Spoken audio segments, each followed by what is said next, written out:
Angela is nerfed, Hercules and Eliath are buffed. Let's go ahead and dive on into our best decks roundup for this week in Marvel Snap, shall we?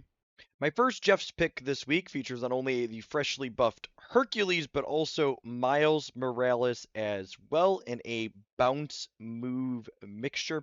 I really like the bounce variations of movement because Falcon and Beast giving you the ability to pull your cards back to your hand not only allows you to reutilize your move enablers like Ghost Spider and Iron Fist, but they double as a form of protection to allow you to duck priority and thus dodge powerful tech cards such as Killmonger, Shadow King, and Shang-Chi when you're playing well against them.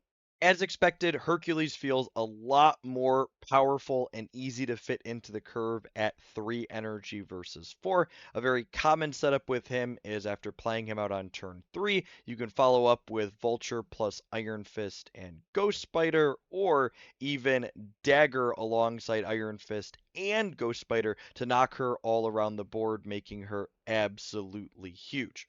Another thing that Hercules does for this archetype is put Cloak into overdrive. One of the downsides Cloak has always had in move decks is that even though he allows you to move multiple of your move payoffs to the same location, you're then condensing all of your power that you have on the board into that one spot. By playing Cloak into your Hercules path, you can move 2 move payoffs into that path, kick one of them back out, triggering it a second time, and taking your big stats and spreading them out evenly all around the board. There aren't a lot of higher series cards in this deck, but the ones we are playing are pretty important. Ghost Spider and Nocturne, I would say, are the two that are absolutely not replaceable. Ghost Spider is a key move enabler, and Nocturne serves to mitigate location variants that often can hamstring this archetype, allowing you to get into places like Crimson Cosmos or Sanctum Sanctorum on the right side will often be the difference between winning and losing a game of Marvel Snap. Nico Minaru is another card that you could swap out for a different 1 energy utility card like Iceman that you don't mind bouncing around, but she could also be something like Doctor Strange to give you redundancy in your move enablers and payoffs. My second Jeff's pick this week is one of the most disgustingly satisfying control decks I've ever played in Marvel Snap, featuring our freshly buffed Eliath. This deck looks to play for having priority going into the 5th and 6th turns of the game to allow you to get absolutely max value out of the information that Daredevil provides to take Negasonic Teenage Warhead, Cosmo, and Eliath on the last turn of the game to punish your opponent as much as possible. Supergiant is easily one of the most important cards in this deck list. Not only does she enable our own cards, allowing Teenage Warhead and Eliath to be even more efficient and deadly on the last turn of the game, but she also doubles as Disruption, making it so Destroy can't use turn 5 as a setup, or Surfer can't deploy Sarah is often the difference between winning and losing a given game of Marvel Snap. While this deck list is playing a lot of higher series cards by default, other than Supergiant, the only other one I would deem absolutely necessary is Eliath, who's one of our key finishers on turn 6 quite frequently. The other cards in the deck list can be swapped out for things that play out at a similar energy cost with higher stat lines to help you maintain priority to get the most out of Teenage Warhead and Cosmo. Makari is the one that's a little bit unique to replace because she's technically a 0 energy card. If you're missing her, I would actually recommend substituting in Squirrel Girl because the stats that she spreads out across all 3 lanes, while not free, come at only 1 energy, which helps you grab that priority when you really need it in the early moments of the game. Substituting White Widow or Jeff would be something like Medusa or Silk, and Red Guardian and Nocturne could turn into other 3/5s like Polaris. My final Jeff's pick this week, and my personal favorite Phastos deck, is a Circe Clutter variation that I've just been absolutely dominating my matches with both on and off stream.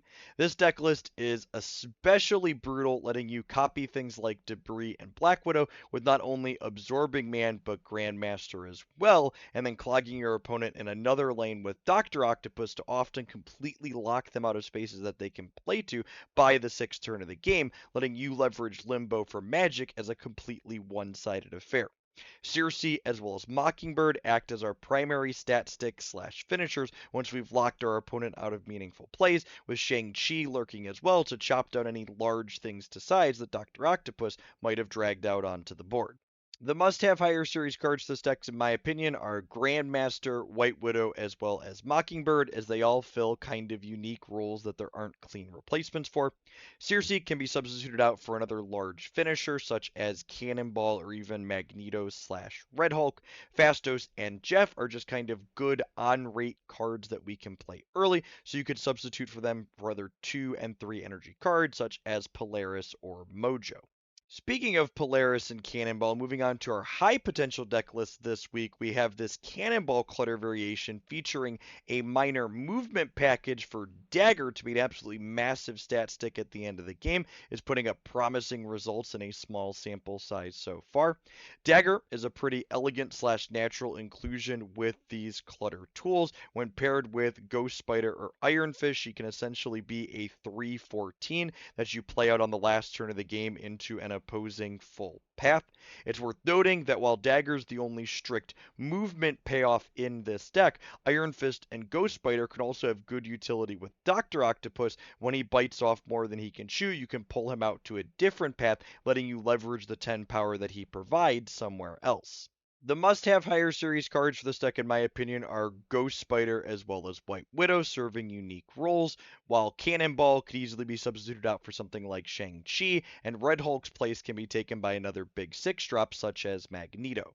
Our next high potential deck list this week is a really interesting mashup of Loki plus Phoenix Force. I really like this deck from a game theory perspective. You have the traditional Human Torch plus Multiman and Destroy enablers, then curve into Phoenix Force that can easily win many games on its own, but Loki kind of serves as a backup plan slash mulligan for when your 3-card Phoenix Force game plan doesn't come together.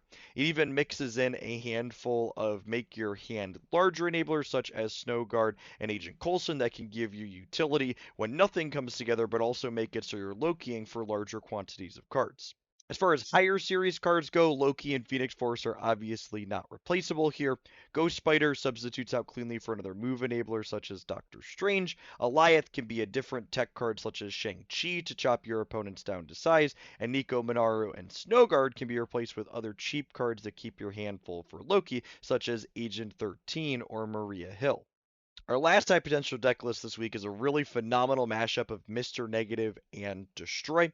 The primary game plan this deck is looking to execute is getting multiple copies of Null into play with large stat lines while you blow up other cards around the board.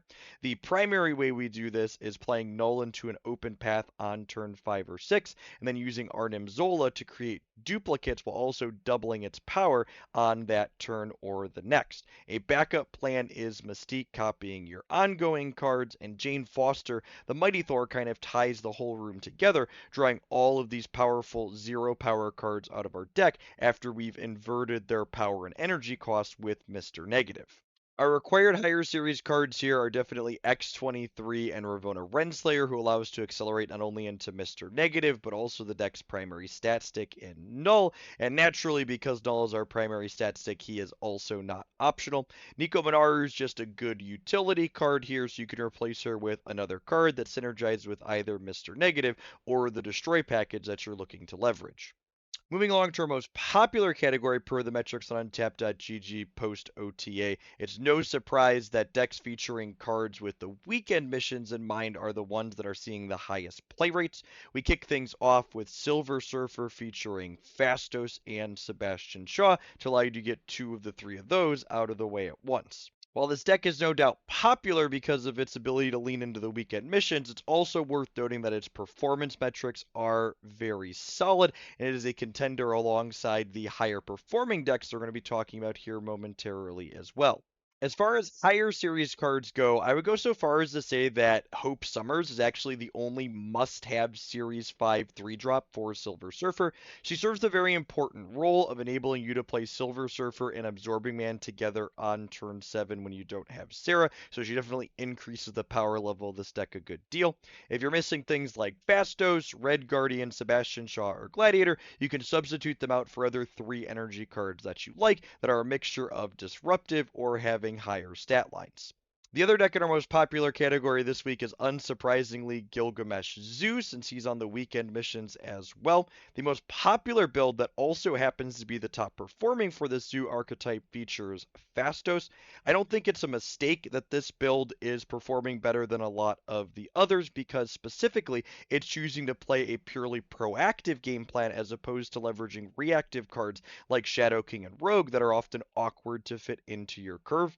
I really like the inclusion of not only Phastos but also America Chavez to give you additional ways to add stat bonuses to your cards so your Gilgamesh isn't just a dead draw when Blue Marvel doesn't show up. As far as higher series cards go, Gilgamesh and Mockingbird are definitely the two must-have cards in this list that allow you to put big stat lines into play consistently. Phastos can be substituted out for something like Okoye that can provide additional buffs to cards in your deck, and Kyera can be substituted for Armor that allows you not only to protect your 1-drops but also save Gilgamesh from something like a Shang-Chi. Moving along to the top performing category, we kick things off with the deck list that Reddit warned us was coming that features not one, not two, but 8 different Series 4 and 5 cards.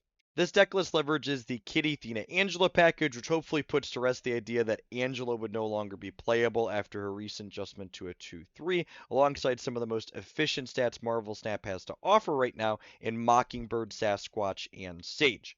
One particularly interesting piece of innovation in this deck list is the inclusion of Morph, which is a 3 energy card you can play on curve in a lot of matchups that also serves to enable Mockingbird. As far as substitutions go in this deck list, there's so many higher series cards. I don't think you could replace a lot of them without changing the core of what the deck is looking to do.